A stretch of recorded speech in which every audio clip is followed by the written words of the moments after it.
This happened when I was really young. I'm talking second or third grade. It's hard for me to remember things clearly from that long ago, but this memory stands out for reasons you'll soon understand. It was a school day, and it had been raining cats and dogs all day. After picking me up from school, my parents left the house for some upscale events. I can't remember if it was a fundraiser or a dinner party or something else entirely. Either way, they were supposed to come back home that night, but while they were gone, the storm picked up like crazy and it became unsafe to drive long distances. So instead of driving back home, they reluctantly decided to spend the night at one of their friends' houses who lived much closer to where the event was. I remember them calling me on the house phone and repeatedly apologizing for leaving me there by myself, even though I insisted that I wasn't even hungry and I'd be fine. My mom gave me a list of things to do before bed.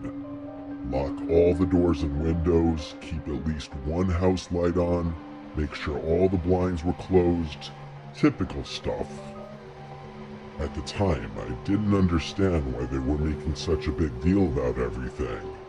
I wasn't quite old enough to realize how important it was to not leave kids my age home alone. In fact, I was actually kind of excited to have the place to myself. It meant unlimited candy and no bedtime. I obviously didn't have a TV or any kind of screen in my room, so I stayed downstairs in the living room watching TV on the couch. I told myself I'd do all that stuff my mom had requested right before going to sleep, since I was planning on staying up all night anyway. But at some point later in the night, the sugar crash got to me, and I accidentally fell asleep. No surprise there. I don't remember exactly what time I ended up waking up, but it was late enough for the TV to have gone into sleep mode, so 3 hours minimum. I distinctly remember being much colder when I woke up. Nothing too out of the ordinary. I mean, temperatures drop at night, but the difference was significant enough for me to instantly make the connection, even at that young age. I thought about just curling back up and going back to sleep, but then I remembered the list my mom had given me. Even at that age, I knew she'd find out if I didn't do it, and I really didn't want to get in trouble after she trusted me to stay home alone.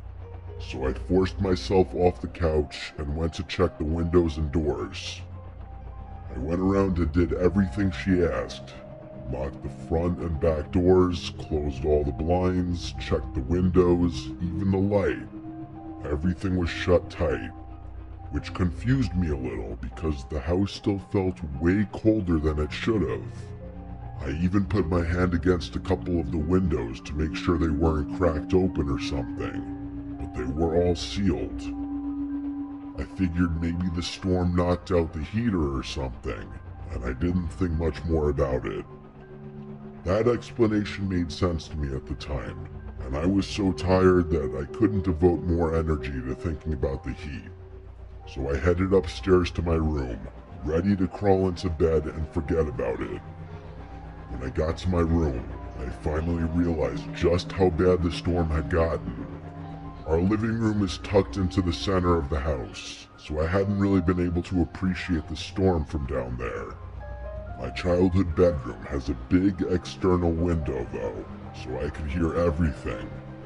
The rain was slamming against the glass like it was trying to get in, and every minute or so there was a burst of lightning followed by a deafening clash of thunder. I wasn't scared of storms at that age, but I do remember being concerned that a tree was going to fall on the house. That's probably why I had trouble falling back asleep, even though I had been dead tired not even 20 minutes prior. As I was lying there, trying to fall asleep, I started picking up on these odd sounds. Every so often there were these weird creaking sounds, like shifting wood. Thing is, the entire floor is carpeted, so it couldn't have been coming from my room.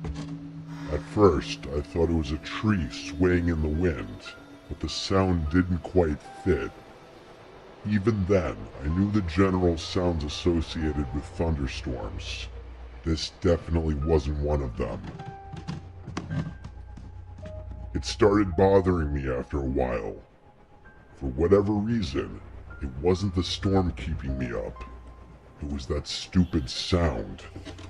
I couldn't take it much longer, so I sat up and looked around the room, not really sure what I was looking for. I listened, trying to drown out the sounds of the storm and focus in on the creaking. Lightning flashed, illuminating the whole room. Everything looked normal, but my eyes were drawn to the only wooden thing in the room, the closet. The room went dark again, and I sat there perfectly still. About a minute later, lightning flashed again, and my room was once again lit up for just a split second. And in that split second, I saw something that made me choke. The closet door was slightly ajar. It had been closed before, I was 100% sure of it. Something had opened it. There was something in my room. I didn't scream, I didn't speak, I didn't even think. I just got out of bed as quietly as I could and walked out of the room. That walk from the bed to the door felt like a 500-mile, 5-year journey. I immediately went downstairs and hid under the dining room table. Then, and only then, I started crying. I didn't know what else to do. There was someone in my house, in my room, and my parents were too far away to help me. I'm not sure how long I stayed under that table, but at one point, I heard footsteps walking down the stairs. I held my breath, knowing that any sound I made could have ended my life. They weren't normal footsteps. It sounded like whatever it was jumping and pinballing down the stairs. The footsteps got closer. They were approaching the dining room table like they knew where I was hiding. I can't tell you how scared I was. I really thought I was gonna die.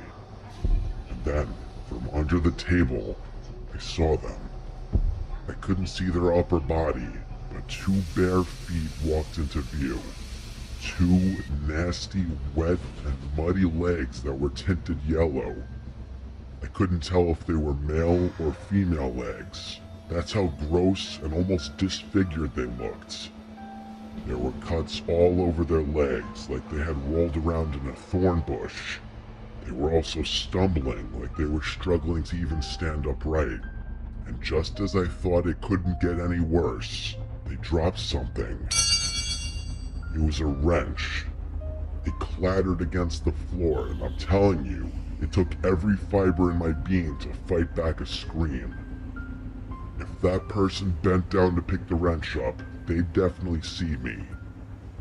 With wide eyes, I watched as that person stood still, not picking up the wrench, but not walking away either.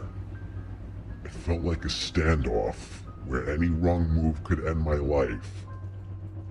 Eventually, they finally continued walking, and I couldn't see them anymore. I listened as the chaotic footsteps stomped and stumbled around my first floor for what felt like an eternity. And then, finally, the front door opened and shut. They were gone. I stayed hidden under that table for a long time after that. Part of it was fear, but another part of it was what I can only describe as trauma. I just remember being shaken and scared. I was at the ripe age where I understood how dangerous the situation was, but not old enough to know how to deal with it. The rest of the night was kind of a blur.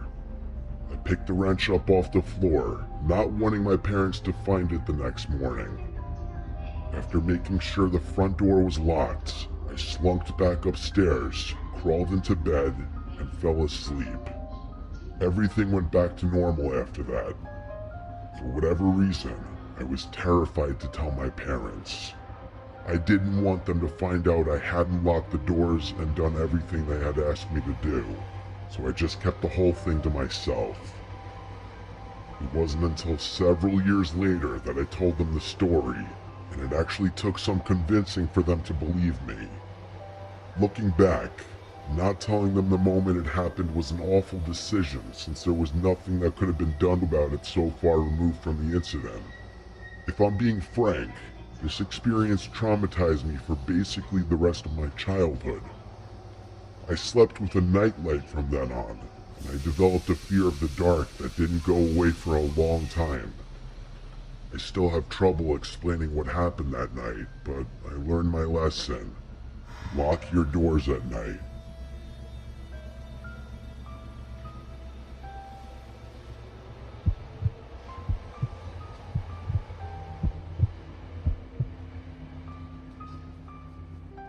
I'm an only child and live with my mom and dad in a decently sized home. It's a little big for just the three of us, but my parents' running joke is that it was never their intention to have only one kid. They just never got around to having more. Anyway, I was 15 when this happened. It was a rainy Saturday night sometime in May. I can't remember exactly when this happened, but I do remember that it was during one of the last weekends before summer started up. There's one last thing I have to mention. I have a lot of weird medical conditions that make my life difficult. I get frequent panic attacks, faint easily, and struggle breathing at times. I'm also one of those weird people who needs complete and total silence to fall asleep. Like, even a small fan is enough to keep me awake. I've mostly learned how to deal with it, but sleepovers and vacations are still unbearable. People always tell me they love the sound of rain and that it helps them fall asleep, but it does the exact opposite for me. It doesn't rain often where I'm from, but every now and then we get these insane downpours that keep me up all night. To be fair, it wasn't a full-on thunderstorm, but it was raining heavily enough to keep me up. No matter what I tried, I couldn't block out the sound of raindrops pattering against the roof. It was late, sometime well after midnight, when I faced the reality that I wasn't going to sleep anytime soon. So I got out of bed and thought about ways I could expend some energy. Eventually, I decided to go for a little walk in the rain. This wasn't the first time I had done that. Walking in the rain was actually something my parents encouraged me to do when I couldn't sleep. We live in a very safe residential area. There's a huge public park that borders my house, so being out late isn't dangerous at all. Plus, the park is very well lit, which is another one of the reasons I've always felt so comfortable walking there late at night. I put on a rain jacket, quietly walked downstairs, and stepped outside without even bothering to bring an umbrella. I purposely didn't bring my phone because I knew myself well enough that a phone screen was only going to keep me up. It was oddly peaceful outside. I've always been one for nature, and seeing all the trees gently swaying in the wind with the raindrops screaming down their branches was exactly what I wanted. After about 20 minutes, I started to feel myself getting tired, which was a good thing. I turned around and started walking back towards my house, figuring I'd be able to fall asleep by the time I got back. As I was cutting through the park, I glanced toward the road and saw something strange. There was a long black object lying flat in the middle of the street. At first, I thought it was an oddly shaped garbage bag or something like that, but the more I looked at it, the more I realized what it was. It was a person just lying there in the middle of the street. They were face down too from the looks of it. I felt a sick feeling bubbling up in my stomach. The only thought bouncing around my brain was the likely possibility that they had been hit by a car and were injured. Or worse. There was no other logical reason why someone would be lying motionlessly in the street, especially while it was raining. As much as my gut told me to just keep my head down and continue walking, I felt like I had to do something. My parents raised me a certain way. If I see a person in need, I have to help them. So against my instincts, I started approaching the person in the street. As I got closer, I was able to make out what they were wearing. Black pants and a dark plaid shirt. Definitely not the type of attire someone would wear during heavy rain. Judging by the clothing, it was a man, but that's what I had already assumed. I'm not sure if it was the gravity of the situation or something else, but as I was walking toward the street, I realized for the first time that night how cold I was. Like the rain was lukewarm one second and ice cold the next, if that even makes any sense. As I was closing in on the road, a screech rang out from somewhere behind me. Instincts took over and I whipped my head around, adrenaline flooding my veins. It sounded like a howl, but slightly off. Like a wounded animal. That's the only way I can describe it. A quick scan of the tree line revealed nothing. The sound must have come from deeper in the park, meaning there was no imminent danger. Still, the sheer strangeness of it all had my heart racing. I had never heard anything like it before, and the lack of an explanation was what triggered that feeling of pure fear. But that feeling was about to get 1,000 times worse, because when I turned back around and faced the street, that person wasn't lying down anymore. They were sitting perfectly upright, staring at me. In that moment, everything started fading and my vision narrowed. The only thing keeping me from passing out right there was the muffled sound of 1,000 raindrops pattering all around me. Before I could react, that person stood up and started sprinting towards me with a demonic smile on his face. And what's worse, he was holding what looked like a kitchen knife. Up until that moment, I didn't know what it meant to truly fear for your life.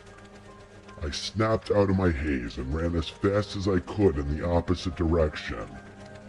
As soon as I started running, I heard him yell, "I'll kill you," at the top of his lungs.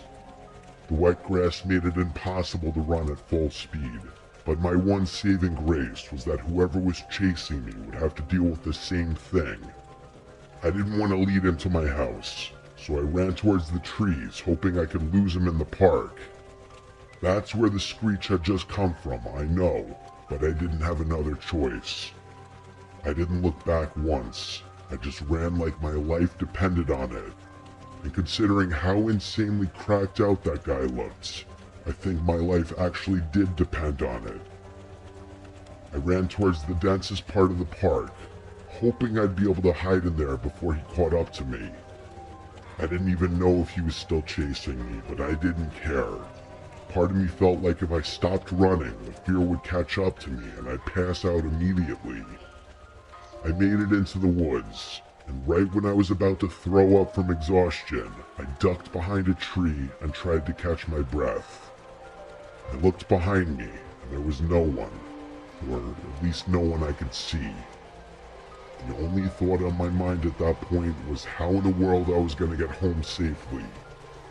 I didn't feel comfortable moving, so I just waited there. I must have waited at least 20 minutes before finally stepping out from behind that tree. I took the long way home, around the backside of the park and through this other section that spit me out a few streets away from my house. No one followed me. I finally made it home and collapsed on my bed, drenched and basically traumatized. I never got an answer for anything that happened that night. That howl is honestly what confuses me the most. I have a hard time believing it was somehow related to the man that tried to attack me, but it's just too coincidental. I think what happened is that guy heard the screech too, looked up, saw me, and then did whatever he did for whatever reason. As for his motivation, I have no idea. There's just crazy people out there. Maybe he was on drugs or something. I know it's not a real explanation, but I can't think of a better one. I still live in the same house today, and even though several years have gone by, it's hard not to think about this experience every so often.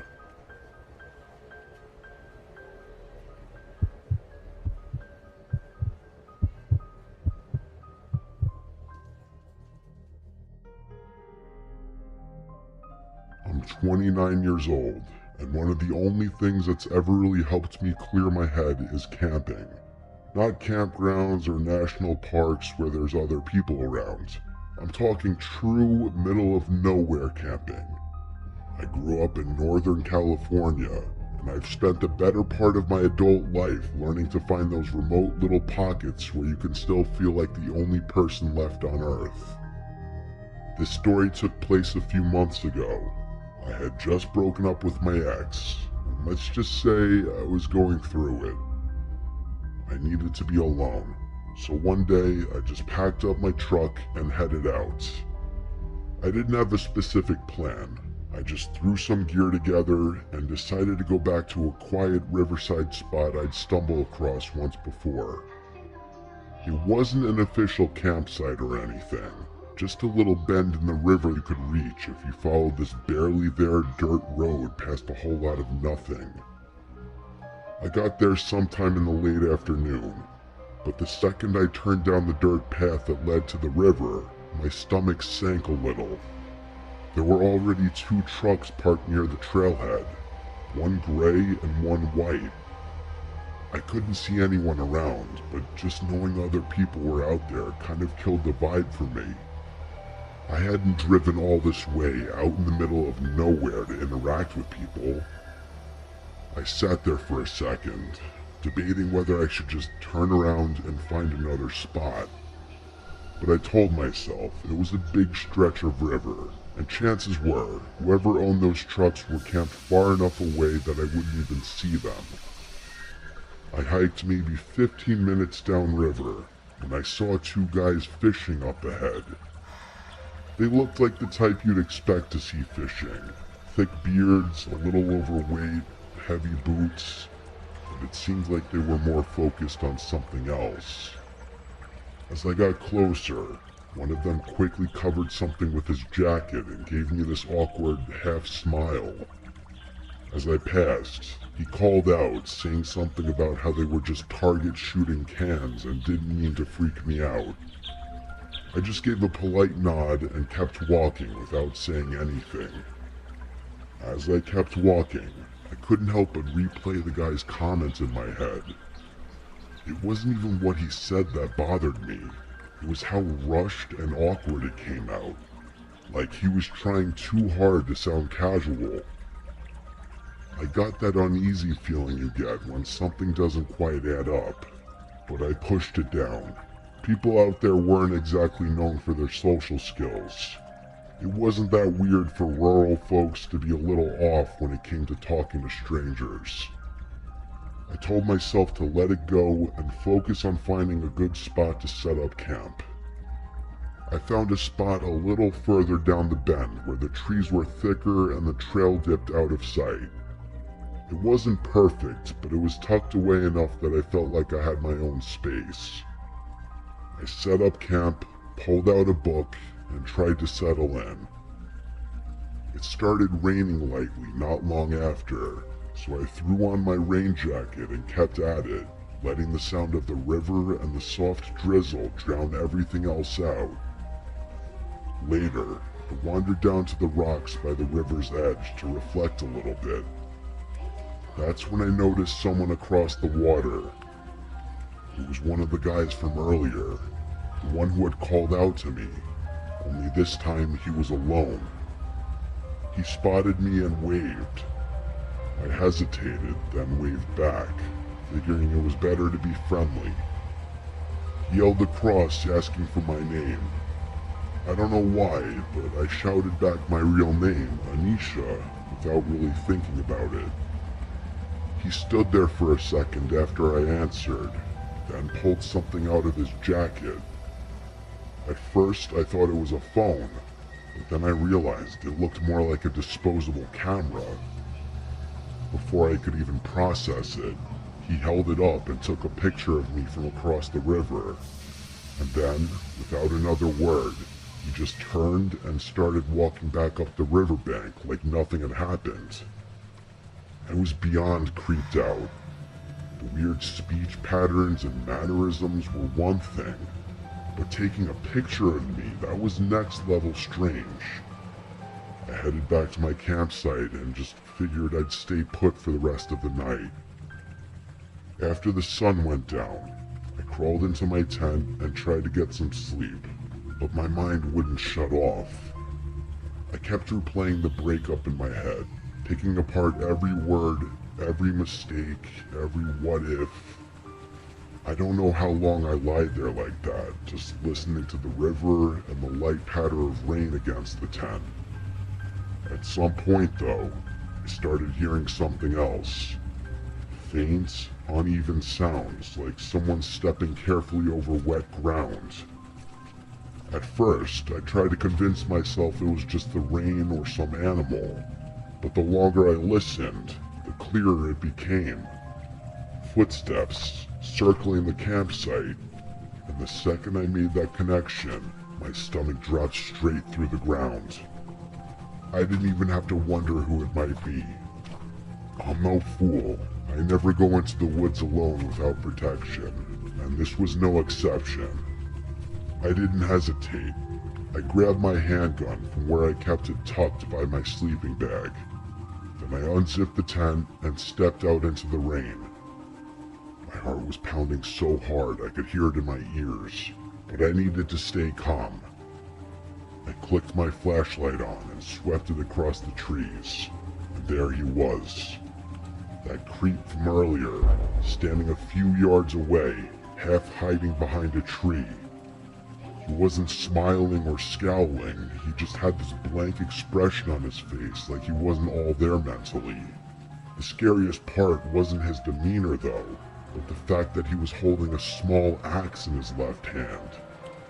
For a second, I couldn't move. All I could think about was how far I was from anyone, how nobody would even hear me scream if it came to that. But somehow, I managed to raise the gun and level it at him. I forced my voice to stay calm, even though every part of me was screaming. As sternly as I could, I said, "Leave now or I'll kill you."